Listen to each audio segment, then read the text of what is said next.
इसके बाद आपने तो अपना काम हमेशा किया, जो भी आपके पास आया मदद मांगने आपने उसकी मदद की, उसको ताकत दी। अब उसने आपके साथ क्या किया ये आपके सामने। मैं अपने अगर बारे में बताऊं तो 11 साल हो गए, 12 साल मुझे लड़ाई लड़ते थे। जब किसी को कहीं मेरी जरूरत होती है तो मैं उसके बुलाने से पहले पहुंच जाता हूं, उसकी मदद करने के लिए, उसकी आवाज उठाने के लिए। लेकिन इस बार 11 साल के जीवन में जो मैंने संघर्ष के जीवन में मैंने खूब जेल काटी, 3-3, 4-4 बार 16-16 महीने जेल काटी, मुकदमे झेले, दिल्ली में 2-2 बार तिहाड़ काटी। भारत के किसी स्टेट की कोई जेल होगी जहां तक मैं नहीं पहुंच पाया। मैं लखनऊ भी रहा, मैं आगरा भी रहा, मैं जयपुर भी रहा, तमाम तरह से। लेकिन ये सारी मुसीबतें मैंने इसलिए काटी कि इनमें एक भी मेरा अपना मामला नहीं है, सारे मामले जनता के हैं। जब जनता पे अन्याय हुआ तो मैंने उनकी आवाज बनने का काम किया। जब मैं उनकी आवाज बना तो सरकारों ने हमें कुचलने के लिए झूठे मुकदमों का सहारा लिया। मैं इनसे थोड़ी डरता हूं, मैं तो अपने लोगों के भोलेपन से डरता हूं कि वो इतने भोले हैं, हर किसी के साथ खड़े जाते हैं, बाद में पछताते रहते हैं कि भाई ये तो नेता 5 साल हमें दिखाई नहीं गई।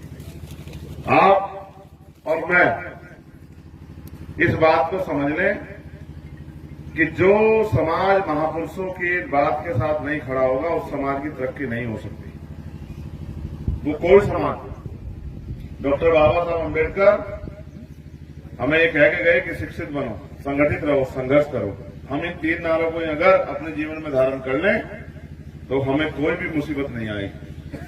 आज जो लोग शिक्षित हुए, जिन्होंने शिक्षा के रास्ते को अपनाया है, जो पढ़े लिखे हैं, डॉक्टर, इंजीनियर, IAS, IPS, वकील, जज बने हैं, पटवारी, सेक्रेटरी, पुलिस में, आर्मी में, रेलवे में गए हैं, उनके घरों के हालात बदली।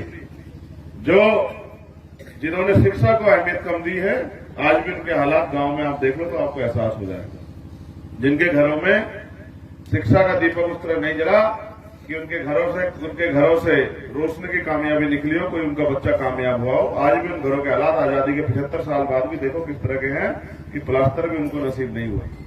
और तो और सच ये है कि बहुत बिना तमाम तरह की सुविधाओं के बिना वो लोग जी रहे हैं। और मैं गांव देहात में जाता हूं, मुझे ऐसा लगता है कि आज 2 तरह के देश हो गई हैं। एक शहरों में जो अमीरों का देश है और एक गांव में जो गरीबों का देश है, जिनके यहां जाकर लगता है गली में उतरते ही जब सड़कों से धूल उठती तो ऐसा लगता है कि खेत में आ गए।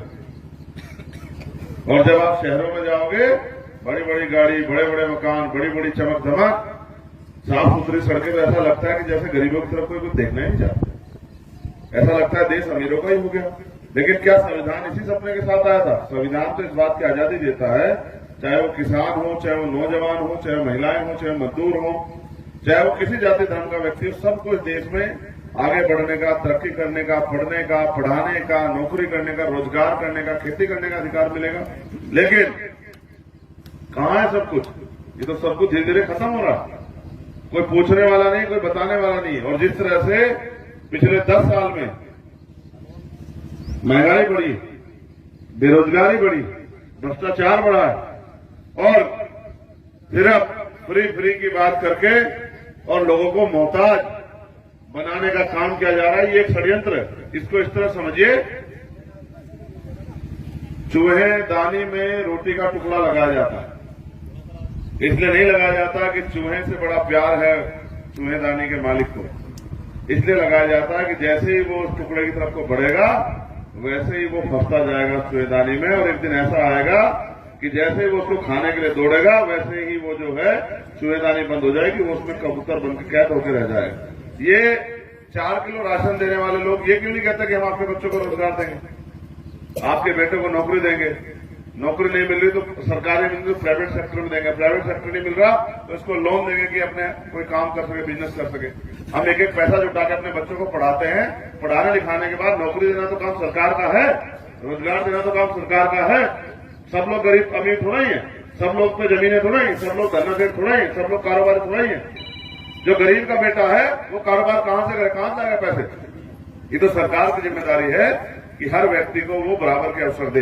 पहले हमारे बच्चे हर साल 5, 7, 10 बच्चे सेना में, पुलिस में, रेलवे में और मास्टरी में, कई डिपार्टमेंट में लगे जाते थे। गांव में से हर साल 5-7 लोगों का जीवन बदल जाता था, क्योंकि जिन परिवारों में नौकरी रोजगार आते थे उन्हीं की जेब में पैसे आते थे, जिनकी जेब में पैसे आते थे उन्हीं के घरों में परिवर्तन होता, उन्हीं घर में सुख सुविधा आती थी। तो अब कहाँ आती है नौकरी? अब तो 69,000 शिक्षक भर्ती हुई, 20,000 पदों में घोटाला कर लिया। पुलिस की भर्ती आई तो आपने देखा होगा, आपके गांव में से भी नौजवानों ने पुलिस की भर्ती का फॉर्म भरा था क्या किसी ने? है? तो आपने 400 रुपए जमा किए, फिर 4, 5, 6 महीने दम लगा के मेहनत की, काम छोड़ दिया। जो छोटा मोटा रोजगार करते थे, किताब पकड़ के बैठ गए कि भाई मैं पढ़ लिखना निकला है और हमें अपने माँ बाप की सेवा करनी है, कुछ पैसे कमाने तो नौकरी प्राप्त करनी है। आप यहां से अपने सेंटर गए, सेंटर जाके आपने पेपर दिया, पेपर देके आप खुश होते निकले कि भाई अब नौकरी मिलेगी, अब माँ को कुछ, अब जेब में पैसे आएंगे तो माँ के आंसू पूछूंगा, बहन के सपने पूरा करूंगा, भाई को कुछ दूंगा, पिताजी को जो है अब बुजुर्ग बड़ी उम्र में उनको आराम का जीवन दूंगा। लेकिन जैसे आप बाहर निकले आपको पता लगा कि पेपर लीक हो गया, अब पेपर कैंसिल हो गया, बताओ क्या करो? दरोगा की भर्ती में आप देखो कैसे इसी सरकार में उत्तर प्रदेश की बसों में बैठ के जो है पेपर दिए जाते, गरीब का बच्चा करे क्या? सब कुछ अमीरों का तो हो गया। और आपके क्षेत्र में है क्या? देखो, जो आप नेता चुनते हैं उसकी जिम्मेदारी है कि वो पार्लियामेंट में जाके बोले, वो पार्लियामेंट में जाके सवाल उठाए, वो पार्लियामेंट में जाके आपकी वकालत करे। क्या? कि नगीना लोकसभा में भी एम्स जैसा हॉस्पिटल होना चाहिए, क्योंकि जिससे कि वहां के गरीबों को भी कम दामों पे बेहतर से बेहतर इलाज मिले, जिससे उनकी जीवन रक्षा हो सके। 15 साल में आपने किसी नेता के मुंह से सुना पार्लियामेंट में, जिसको आपने वोट देके भेजा? क्या आपको नहीं लगता? क्या बताओ, ईमानदार से बताओ, क्या आपको एम्स जैसे हॉस्पिटल की जरूरत नहीं है? बताओ, हाथ उठा के बताओ, है या नहीं है? जैसे आप इस तरह से हाथ उठा रहे, ऐसे आपका नेता वहां जाके जबान वो भी चलाते। भाई जिसकी समस्या है वही तो बोलेगा, भाई जिसको तकलीफ होगी, दर्द होगा, वही तो दवा लेगा। अगर आपको कोई बीमारी नहीं है और मैं आपसे कहूं दवा ले लो तो लोगे क्या?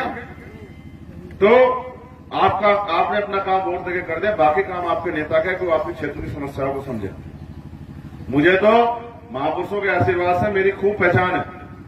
यही नहीं, प्रदेश के स्तर पे भी, देश के स्तर पे भी मुझे सारे कर्मचारी अधिकारी जानते हैं। मैं तो जिस दफ्तर में बैठ जाऊंगा, जिस काम के लिए, उसको करवा के छोड़ूंगा किसी भी कीमत पे, खाली हाथ नहीं उठ जाऊंगा। मैं तो इतनी ताकत रखता हूं। लेकिन आप ये बताओ, आपके पढ़े लिखे नौजवान बच्चे बेरोजगार घूम रहे हैं, बहन बेटियां। जब हरिद्वार देखा आपने, कितनी दूर है यहां से? रोशनाबाद देखिए एक जगह वहां, किस लिए फेमस है रोशनाबाद? किसके फेमस है? मामले में कंपनियां, हाँ, वहां 2 धंधे लगे हैं, वहां इंडस्ट्रियल एरिया लगा है। एक कंपनी में 8-8, 10-10 हजार लोग काम करते हैं और वहां कई 100 कंपनियां लगी है। सोचो आपके यहाँ 100 कंपनियां लग जाए तो 10 लाख बच्चों को रोजगार मिलेगा। लेकिन आपके नेताओं को कहां पता है कि इन बच्चों को रोजगार की जरूरत है? पढ़ लिख के जो माँ बाप ने फोन पर लगाकर वो कर दिए। यही बराबर में हरिद्वार से पढ़ ली तरफ भगवानपुर है, भगवानपुर में भी इंडस्ट्रियल एरिया लगा है। सब किसानों की जमीन को गवर्नमेंट ने लिया और दिया कि भाई चलो इनको रोजगार दो। तो कितने लोगों की जिंदगी बदली। आज हमारी बहन बेटियों को मजबूरी में भट्टों पे काम करना पड़ता है, कोलों में काम करना पड़ता है, खेतों में काम करना पड़ता है। पशु पालते हैं हम लोग कि भाई कुछ दूध बेच के कुछ पैसे कमा लें। कब तक इससे कितने अमीर हो जाओगे? कौन सी सुविधा ले लोगे? एक 4 रुपयों की गाड़ी नहीं खरीद पाओगे पूरी जिंदगी से, जब तक आप अपने बच्चों को कामयाब नहीं बनाओगे। कामयाब बनाने की जिम्मेदारी सरकार की है, लेकिन सरकार तो गरीबों की खाद उतारने में लगी। कैसे? 350 का सिलेंडर 1150 रुपए का देगी, 150 रुपए का आने वाला बिजली का बिल 600-700 रुपए का आएगा, 20 रुपए का आने वाला दवाई 100 रुपए का आएगा, और तो और 45-50 रुपए का पेट्रोल 100 रुपए का आएगा। और प्रैक्टिकल सुनो, आप कस्बे में जाते हो ना, नजीबाद जाते हो, नगीना जाते हो? नजीबाद आज कितना पैसा लगता है नजीबाद जाने का? 20 रुपए। बताओ आपसे 5-7 साल पहले कितना पैसा लगता था? 5 रुपए। तो 4 गुना बढ़ गई नहीं बढ़ गई महंगाई? ये तो आपके सामने ही है ना। आमदनी कितनी बढ़ी? जो मेहनत मजदूरी करते थे 300, 350, 400 रुपए मिलते थे, आज क्या 1000 रुपए मिलने लगे? तो जो आप कमाते हैं वो तो खर्चों में चला जाता है। ये देते हैं 4 किलो राशन, और 4 किलो राशन चलता है 10 दिन 20 दिन, क्या करोगे? अब तो मनरेगा में भी नहीं मिल रहा काम। मनरेगा में कहां मिल रहा काम? और मनरेगा में पैसा ही नहीं आ रहा। और तो और, अब मेरी बात को गौर से सुनो भाई, पहले हम मेहनत मजदूरी कर लेते, जो कब पढ़े लिखे लोग हैं, घरों गांव में रहने वाले, एक परिवार मिलके खेत की कटाई करता था, 1 साल का अनाज होता था। अब वो कटाई मालिक मशीन से करवा देता, 2 घंटे में हो जाती है। तो अब मजदूरी की वो नहीं बची जरूरत, तो फिर करें क्या? गरीब लोग भूखे मरेंगे क्या? आपको पता है कि गेहूं कहां, ये अनाज आपको जो मिलता कहां से आता है? किसके पैसे का आता है? पता है आपको? नहीं पता आपको? नहीं पता होता तो अभी बताते हैं मेरे पैसे का जाता है। सुनो, आप 1 रुपए का सामान खरीदते हो, 28% टैक्स लगता है। आपने बोतल खरीदी, कितने पैसे की है भाई? 10 रुपए। 6 रुपए लिखाओ। 5 रुपए। 5 रुपए की? तो 5 रुपए की अगर आपने खरीदी तो इस पे 28% टैक्स के हिसाब से लगा लो, 1 रुपया 40 पैसे सरकार के खाते में चले गए इसे खरीदी। समझ रहे? आप एक बहुत गरीब से गरीब परिवार 5,000 रुपए का सामान खरीदता है महीने में, तो 1,400 रुपए सरकार के खाते में जाते हैं, और उन 1,400 रुपए में से वो 800 रुपए सिलेंडर बढ़ा के आपकी जेब पहले काट लेती है। डीजल पे, पेट्रोल पे बढ़ा के, खाद्य पदार्थ पे बढ़ा के, दवाई पे बढ़ा के, स्कूल की फीस पे बढ़ा के, तमाम तरह चीजों बढ़ा के, और फिर वो आपको 200 रुपए का राशन देकर ऐसा एहसास कराती है कि हम आपकी बहुत मदद कर रहे हैं। अब गरीब को लगता है भाई ये तो दे दिए कुछ, पिछली तो ये भी देती थी। भाई फिर मेरी बात सुनो, आप ही का पैसा 1,400 रुपए लेके और 200 रुपए का रोजगार अगर आपको राशन दे दिया तो कौन सा बड़ा काम किया? तो 1,200 रुपए आपका बचता है। भाई देश चलाने के लिए अगर आप सिस्टम का ऐसा नहीं बनोगे, आपके बच्चे कुर्सियों में नहीं बैठेंगे, तो आपके लिए पॉलिसी कौन बनाएगा? आज 500 रुपए पेंशन मिलती है गरीबों को, जो विधवा है, जो वृद्ध है, जो विकलांग है। आप बताओ 500 रुपए में ये बोतल 5 रुपए की आई, आप 4 बोतल एक दिन में पी लेगा नहीं पीलेगा आदमी मिनिमम? तो 20 रुपए की होगी। तो आप बताओ एक महीने में कितने पैसे की पानी पिएगा? 600 रुपए का।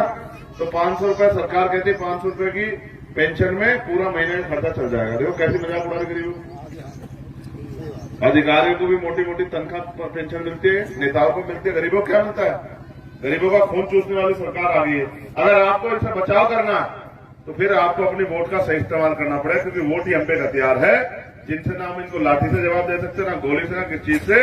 हम तो आम जनता है, हम इनको वोट से ही जवाब दे सकते हैं। अगर आप अपनी वोट से मजबूत फैसला लो, और जिस तरह से आपने और लोगों को मौका दिया, मैं तो सड़कों पे लड़ता रहा, अब मैं आपके बीच आया हूं।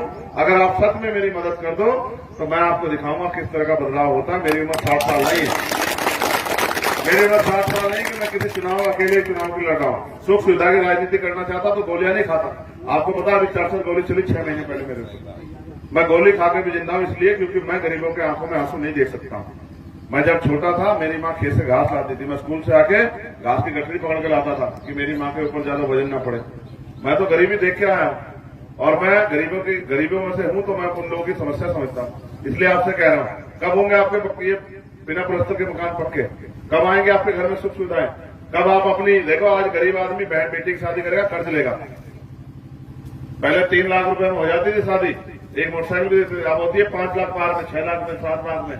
कहां से लाओगे कर्ज? कब तक सारी जिंदगी उतारते रहोगे? आज अगर इलाज कराना पड़ जाए अच्छे हॉस्पिटल में तो कर्जा नहीं उतरेगा पूरी जिंदगी।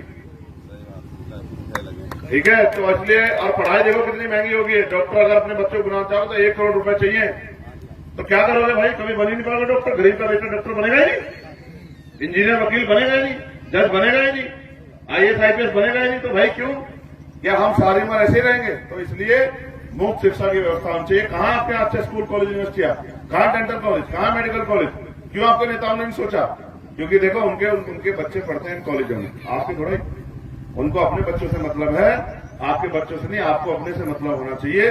मौका आपके पास है, माहौल बना हुआ है, चारों तरफ गूंज है कि इस बार नगीना पार्लियामेंट से, गरीबों की ताकत से चंद्रशेखर आजाद पार्लियामेंट जा रहे हैं। और जब एक प्राइमरी स्कूल के मास्टर का बेटा, देखो बाबा साहब पढ़े स्कूल के बाहर बैठ के, पढ़े नहीं पढ़े? तो बाबा साहब पढ़े तो कितने लोगों के लिए रास्ते खोले नहीं खोले? तो जब बाबा साहब स्कूल के बाहर बैठ के पढ़े तो एक प्राइमरी स्कूल के हेडमास्टर का बेटा अपने लोगों के लिए तमाम तरह के उन अवसरों को पैदा करेगा, किसानों के लिए, नौजवानों के लिए, महिलाओं के लिए, दलितों के लिए, पिछड़ों के लिए, आदिवासियों के लिए, मुसलमानों के लिए, जैन के लिए, सिख के लिए, बौद्ध के लिए, जिनकी जरूरत आज बुनियादी रूप से हमें है। सच तो यह है, आज हमारे पास खाने के लिए अच्छी रोटी, पहनने के लिए अच्छे कपड़े और सर ढकने के लिए अच्छी छत भी नहीं है। सच तो यह है, पीने के साफ पानी की व्यवस्था भी हमारे यहाँ नहीं है। मैं गारंटी देता हूं कि यहाँ 90% लोग ऐसे होंगे जिनके घरों पे साफ पानी नहीं होगा, आरओ का पानी नहीं होगा। आप बताओ ईमानदार से, कितने लोग घरों में आरओ लगे? जरा हाथ लगा के बताओ। तो आपको नहीं पता कि आपके यहाँ का पानी खराब हो गया? आप देखो ना, आपके यहाँ का पानी खराब हो गया, बीमारी की जड़ हो गई, लेकिन अब सरकार को थोड़ा फर्क पड़ता। सरकारों को फर्क नहीं पड़ता। इसलिए मैं आपसे कह रहा हूं, जब सरकारों को आपके लिए फर्क नहीं पड़ता तो आप अपने बारे में कुछ सोचो, ठीक है। मैं आपसे अपील करता हूं कि आप इस लड़ाई मेरी मदद कराओ। बताओ कराओगे नहीं कराओगे मदद? दोनों हाथ उठा के बताओ जो लोग मदद कराएंगे। जो एक हाथ उठाएगा उसकी नहीं मानी जाएगी, जो दोनों हाथ उठाएगा उसी की बात मानी जाएगी।